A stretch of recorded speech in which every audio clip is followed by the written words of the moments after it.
Hello friends, welcome to defence tricks. तो Russia और Ukraine की वॉर में जो इनके अटैक हेलीकॉप्टर्स हैं, इसमें स्पेशली जो का-52 हेलीकॉप्टर्स हैं, ये काफ़ी ज़्यादा कारगर साबित हो रहे हैं और इनके द्वारा यूक्रेन की आर्मर्ड फॉर्मेशन को काफ़ी बुरी तरीके से डैमेज पहुंचाई जा रही है। यहाँ तक कि इनके जो लेपर्ड टैंक्स हैं जो कि इनको जर्मनी से मिले हैं, वो भी रशिया के अगेंस्ट में ज़्यादा टिकते हुए दिखाई नहीं दे रहे हैं।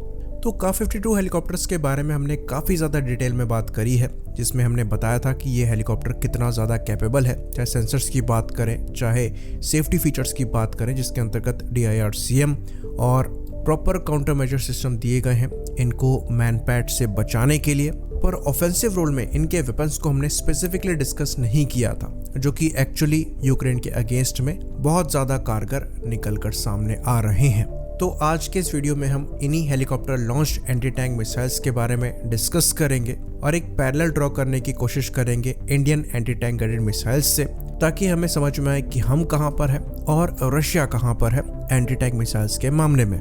तो सबसे ज़्यादा एंटी टैंक गाइडेड मिसाइल्स जो रशिया द्वारा यूज़ करी जा रही हैं इनके का-52 हेलीकॉप्टर से, ये 9K121 विखर है। और सबसे बड़ी खास बात इन मिसाइल्स की ये है कि ये काफ़ी हल्की मिसाइल्स हैं, तो इनको रॉकेट की तरह काफ़ी अच्छे खासे नंबर में एक ही हार्ड पॉइंट में कैरी किया जा सकता है। तो एक हार्ड पॉइंट में ये करीबन 6 के नंबर में कैरी करी जा सकती हैं, और अगर का-52 चाहे तो पूरे चारों के चारों हार्ड पॉइंट्स में इन मिसाइल्स को कैरी कर सकता है। तो ये मिसाइल मात्र 45 किलो की यानी कि 45 किलोग्राम्स की है, और इन 45 किलोग्राम में ये 8 से 12 किलोग्राम का वॉरहेड कैरी करती हैं, जो कि आर्मर पेनिट्रेट कर सकता है, और करीबन 1000 mm तक का आर्मर ये पेनिट्रेट करने में सक्षम है। और इसके साथ इसमें जो मैक्सिमम रेंज मिलती है ये 10 से 12 किलोमीटर की मिलती है, और वो भी सुपरसोनिक स्पीड पे ये इतनी रेंज को कवर करने में सक्षम है। तो हेलीकॉप्टर से यहाँ पर 8 किलोमीटर के आसपास की रेंज मिलती है डे टाइम में। नाइट टाइम में ये रेंज कम होकर 5 किलोमीटर की रह जाती है।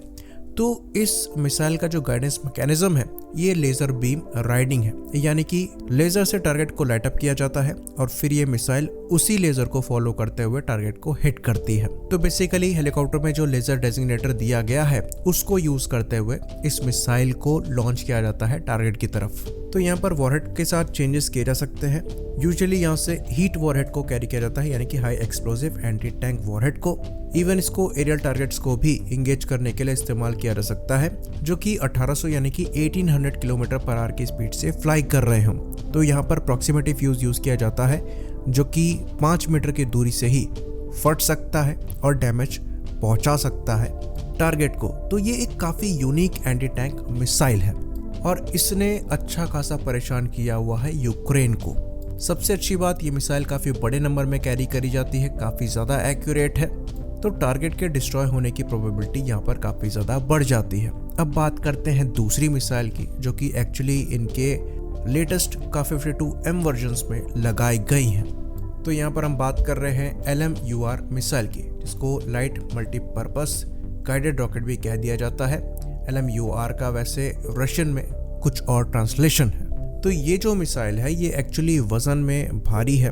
एक मिसाइल करीबन 105 किलोग्राम की है, पर ये रेंज भी आपको इसी के हिसाब से प्रोवाइड करा देती है। करीबन 15 किलोमीटर तक की इसकी मैक्सिमम रेंज बताई जाती है, जो कि एंटी टैंक मिसाइल्स के मामले में, जो कि हेलीकॉप्टर लॉन्च्ड है, काफ़ी ज़्यादा रिस्पेक्टेड रेंज है। इससे ज़्यादा रेंज की बात करेंगे तो आपको स्पाइक एंड लॉस पे मिलेगी, जिसका वजन भी अप्रॉक्सीमेटली सिमिलर मिलेगा।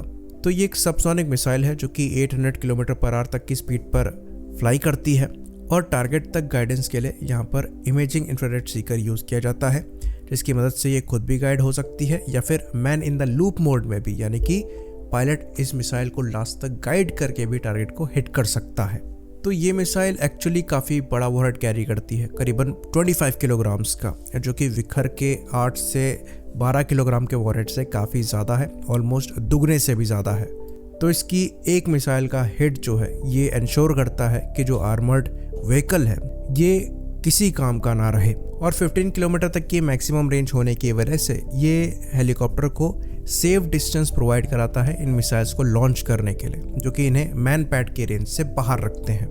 तो ये मिसाइल्स विकर के साथ नाइटमेयर बन गई हैं यूक्रेनियन फोर्सेस के लिए। और इनके कंपैरिजन में अगर आप इंडियन मिसाइल्स को कंपेयर करेंगे, जहां पर हेलेना या फिर ध्रुवास्त्र आएगी, तो विकर से यहाँ पर कोई कंपैरिजन नहीं है। भले ही जो वेट क्लास है हमारी मिसाइल्स का ये विकर की कैटेगरी में आता हो, पर यहाँ पर गाइडेंस मैकेनिज्म बिल्कुल डिफरेंट है। हमारी मिसाइल्स इमेजिंग इंफ्रारेड सीकर को यूज़ करती है, वहीं पर विकर जो है ये लेज़र बीम राइडिंग को यूज़ करती है। साथ ही साथ हमारी मिसाइल जो है ये विकर की तरह सुपरसोनिक स्पीड पे फ्लाई नहीं करती हैं, ये हायर सबसोनिक स्पीड पर फ्लाई करती हैं, जो कि अराउंड 800 किलोमीटर पर आवर की है।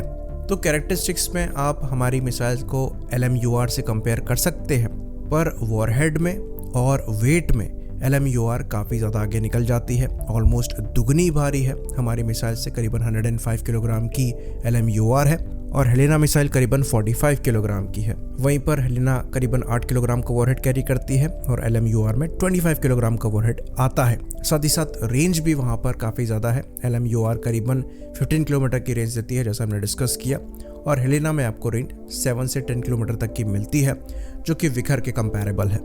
बाकी LMUR से एक्चुअल में अगर कंपेयर करना हो तो संत मिसाइल का क्या रह सकता है।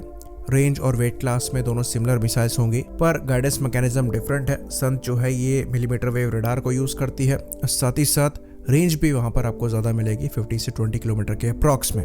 आई होप चीज़ें यहाँ पर क्लियर रही हो। इसी बात पर इस वीडियो को भी हम ख़त्म करेंगे। लाइक करिए, सब्सक्राइब करिए।